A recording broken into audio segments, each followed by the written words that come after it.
चिराग पासवान जैसे ही एयरपोर्ट पहुंचे उन्होंने मीडिया से खुल करके बातचीत की और मुख्यमंत्री के सवाल से लेकर के तेजस्वी यादव के सीएम फेस बनाए जाने तक को लेकर के और कांग्रेस के साथ साथ राजद के रिश्तों को लेकर के, एनडीए गठबंधन में सीट शेयरिंग से लेकर के अन्य बातों को लेकर के सभी विषयों पर उन्होंने बड़ा बारीकी से अपनी बातों को रखा है।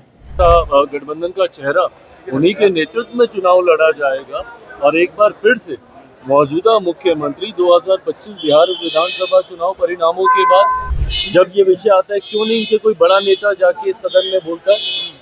जब ये वक्त की जब बात चल रही थी, राहुल गांधी जी, प्रियंका गांधी जी, इन लोगों ने तो बोलना तक जरूरी नहीं समझा। जितने विपक्ष के बड़े नेता हैं, ऐसे समय में वो लोग खामोश हो जाते हैं। और तो और एलओपी होने के बावजूद राहुल जी मौजूद भी नहीं थे मोस्ट ऑफ द टाइम जब वहाँ पे डिस्कशन हो रहा था। तो ऐसे में आपके पास कोई विषय नहीं है, आप लोगों के पास कोई नीति नहीं है, कोई विजन नहीं है, तो जनता क्यों आपके ऊपर विश्वास करेगी। तो कल अगर इनकी बैठक होगी, मुझे लगता है आपस के विवाद को ही ये लोग सुलझा ले, वही बहुत बड़ी बात होगी। But having said it all, मैं इस बात को कहता हूँ कि कितनी भी मेहनत कर ले, कितना भी प्रयास कर ले, जिस तरीके से एनडीए अलायंस आज की तारीख में मजबूती से आगे बढ़ रहा है। नोरमा ग्रुप, जो सोचता है वो करता है, आपके अपने सपनों का आशियाना।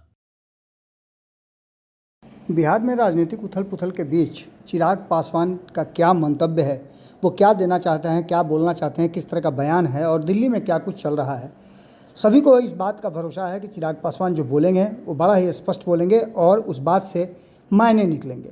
इस वर्ष चुनावी साल में लगातार आपने बयानों के अलग अलग तरीके देखे होंगे, अलग अलग तरह के बयान देखे होंगे, लेकिन चिराग पासवान हर मुद्दे पर बड़ा ही स्पष्ट तरीके से अपनी बात को रख रहे हैं। एक बार फिर से चिराग पासवान दिल्ली से पटना पहुंचे और पटना पहुंचते ही जब मीडिया ने उनसे कई सवाल पूछे और इस बीच में कई घटनाएं घटी थी जिसमें नीतीश कुमार को लेकर के कई तरह की बातें थी, बीच में दिल्ली में कांग्रेस और तेजस्वी यादव की मुलाकात हुई थी, इन सभी विषयों को लेकर के कई तरह के सवाल थे मीडिया के पास और सभी सवालों का जवाब चिराग पासवान से जानना चाहते थे। मीडिया का जमावड़ा था और इसी बीच में मीडिया ने जब चिराग पासवान से सवाल पूछे तो चिराग पासवान ने सभी सवालों का जवाब दिया। यहाँ तक कि आज जिस तरह की बातें चिराग पासवान को लेकर के मुकेश सहनी ने कही, उन सारी बातों का जवाब चिराग पासवान से मीडिया जानना चाहती थी।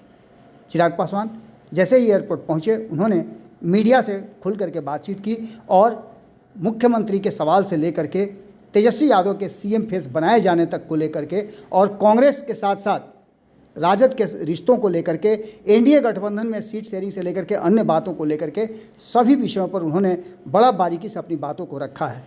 क्या कुछ कहा है तेजस्वी यादव और कांग्रेस के रिश्तों को लेकर के, तो वहीं नीतीश कुमार मुख्यमंत्री का चेहरा होंगे या नहीं होंगे, या मुख्यमंत्री के चेहरे को लेकर के जो विवाद चल रहा है उस पर क्या कुछ निकल करके सामने आया, वो सब कुछ चिराग पासवान की जुबानी आप सुनिए। नहीं होगी या आप किसी बड़े परिवार से आते हैं इसलिए आपके ऊपर कार्रवाई नहीं होनी चाहिए और इस तरीके से जांच की प्रक्रिया को प्रभावित करने के प्रयास के साथ इस तरीके से प्रदर्शन आंदोलन करना मुझे नहीं लगता ये उचित है। जांच हो, अगर आप दोषी नहीं है तो आपको डरने की जरूरत नहीं है। बट हाँ, अगर आप दोषी हैं तो भले आप कोई भी हो, कितने भी बड़े परिवार से आप रिश्ता रखते हो या पार्टी में आप किस पद पर हो, कार्रवाई जरूर होगी, सजा जरूर मिलेगी। कल तेजस्वी यादव जो है कांग्रेस के राष्ट्रीय कल इंडिया अलायंस की बैठक होनी है, मुलाकात हुई, लेकिन कल इंडिया सीटों को लेकर के नतीजे नहीं देखने को मिले, ना ही सीएम फेस को लेकर के। कल बैठक भी होगी, कल भी बैठक होगी, कल इंडिया अलायंस की बैठक होगी। हाँ तो ठीक है, करें बैठक भाई, क्योंकि इन लोगों के बीच में तो बहुत ही विवाद है। जिस तरीके से कांग्रेस, और हम बार बार इस बात को कह रहे हैं, एक वर्चस्व की लड़ाई गठबंधन के घटक दलों के बीच चल रही है। राजद जिस तरीके से अपने आप को एसर्ट करने का प्रयास कर रही है, अपने चेहरे को आगे करने का प्रयास कर रही है, उसी तरीके से कांग्रेस भी अब ना सीटों को लेकर कोई समझौता करने के मूड में दिख रही है और ना ही सीएम फेस में अपने आप को रेस से बाहर करना चाह रही है। ऐसे ऐसे नेताओं के साथ उन्होंने गठबंधन या उनको अपने साथ शामिल करने की सोच रखी है, जिससे राजद को लंबे समय से ऐतराज रहा है। जिस तरीके से पप्पू यादव जी भी इनके अधिवेशन में वहाँ पर गए, वहाँ पर बातचीत हुई, ये तमाम चीज़ें दर्शा रहा है कि कहीं ना कहीं सब कुछ ठीक तो नहीं है। तथाकथित महागठबंधन या इंडिया अलायंस जो भी है, सब कुछ वहाँ पे ठीक नहीं है।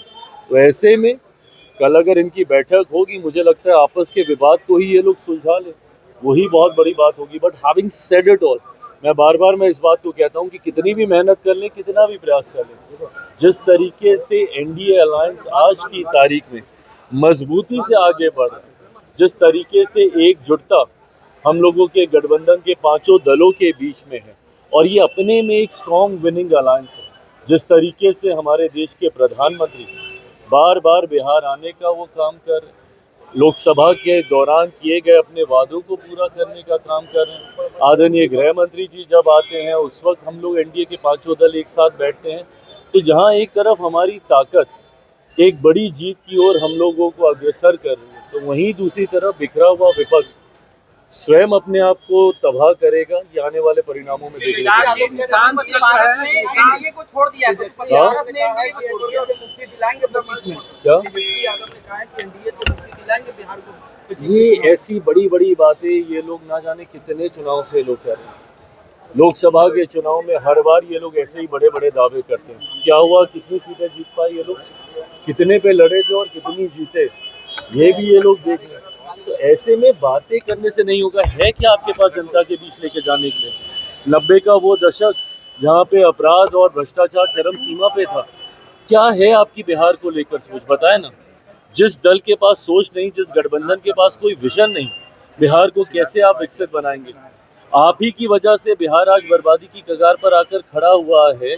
ऐसे में जनता आपके ऊपर क्यों विश्वास करेगी? और जनता आपके ऊपर विश्वास नहीं करती, इसीलिए बार बार आपका गठबंधन राष्ट्रीय स्तर से लेके अलग अलग राज्यों में हार का उनको सामना करना पड़ता है।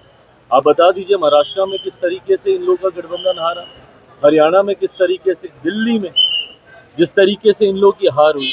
विपक्ष आज की तारीख में कम से कम जनता के बीच अपना विश्वास पूरी तरीके से खो चुका है। ये लोग अलग अलग विषयों को लेकर मुद्दा बनाते हैं, वक्त को लेकर दुनिया भर का ये लोग आंदोलन करने का काम करते हैं। जब ये विषय आता है, क्यों नहीं इनके कोई बड़ा नेता जाके सदन में बोलता है? जब ये वक्त की जब बात चल रही थी, राहुल गांधी जी, प्रियंका गांधी जी, इन लोगों ने तो बोलना तक जरूरी नहीं समझा। जितने विपक्ष के बड़े नेता हैं, ऐसे समय में वो लोग खामोश हो जाते हैं। और तो और एलओपी होने के बावजूद राहुल जी मौजूद भी नहीं थे मोस्ट ऑफ द टाइम जब वहाँ पे डिस्कशन हो रहा था। तो ऐसे में आपके पास कोई विषय नहीं है, आप लोगों के पास कोई नीति नहीं है, कोई विजन नहीं है, तो जनता क्यों आपके ऊपर विश्वास करेगी? तो सिर्फ कहने से कि एनडीए की समाप्ति हम लोग करेंगे, नहीं होने वाला। एनडीए पूरी मजबूती से बिहार विधानसभा चुनाव परिणामों के बाद एक ऐतिहासिक जीत के साथ हम लोग छोड़ने का ऐलान किया है। चाचा ने आपके एनडीए को छोड़ दिया है, वो थे ही कब के छोड़ेंगे। बोले हैं कि नीतीश कुमार ही मुख्यमंत्री होंगे, तो इसमें किसको डाउट है भाई? हम लोग तो कह ही रहे हैं कि गठबंधन का हिस्सा, गठबंधन का चेहरा, उन्हीं के नेतृत्व में चुनाव लड़ा जाएगा। और एक बार फिर से मौजूदा मुख्यमंत्री 2025 बिहार विधानसभा चुनाव परिणामों के बाद फिर से मुख्यमंत्री पद की शपथ लेंगे, इसमें किसको डाउट है? आपके सपनों को हमने सजाया है, ई होम्स पैनोरामा को हमने बनाया है। ई होम्स मेरा एक सपना था जिस पे मैं पिछले 4 साल से काम कर रहा था। हमने जो बनाया है वो सबने है माना। ई होम्स पैनोरामा में हो आपका भी आशियाना। और फाइनली हमने 2021 में इस प्रोजेक्ट को लॉन्च किया। बहुत लोग अप्रिशिएट कर रहे हैं कि पूर्णिया जैसे शहर में, बिहार के, एक तो बिहार की बात करें उसमें भी पूर्णिया जैसे छोटे जगह में इस तरह का लाइफस्टाइल देना, ये सुन के हम लोगों को बहुत अच्छा लगता है। ई होम्स में हमने कुछ और भी किया है, जैसे हम जिस जगह में रह रहे हैं हमारे फैमिली सिक्योर हो, उनको सिक्योरिटी का ध्यान में रखा है। आपकी सुविधा और सुरक्षा आपके लिए खास है, ये आपका विश्वास है। इसमें आर्टिफिशियल इंटेलिजेंस का 7 लेयर सिक्योरिटी का हमने इस्तेमाल किया है। लस ग्रीन कैंपस को बनाया है। यदि हमारा बाउंड्री वाल है तो वो वर्टिकल गार्डन है। ये जितनी भी फैसिलिटी होता है एक इंटरनेशनल टाउनशिप में ई होम्स है, ये हम लोग विश्वास नहीं कर पा रहे हैं। जो भी हमारे मित्र दोस्त या जो भी हमारे बाहर के बाहर आते हैं तो हम लोगों को बहुत अच्छा सुनने को मिलता है और बहुत अच्छा क्रेडिट मिल रहा है। वो सारा हमने सिर्फ एक बिल्डिंग नहीं बनाया, हमें एक बहुत अच्छा लाइफस्टाइल दिया ई होम्स में, और मेरा एक सपना था जिसको मैं आज फुलफिल होते हुए देख पा रहा हूँ। ये आपका आवास है। ई होम्स पैनोरमा में अब आपका निवास है। E homes panorama, luxurious lifestyle redefined. Panorama group, जो सोचता है वो करता है।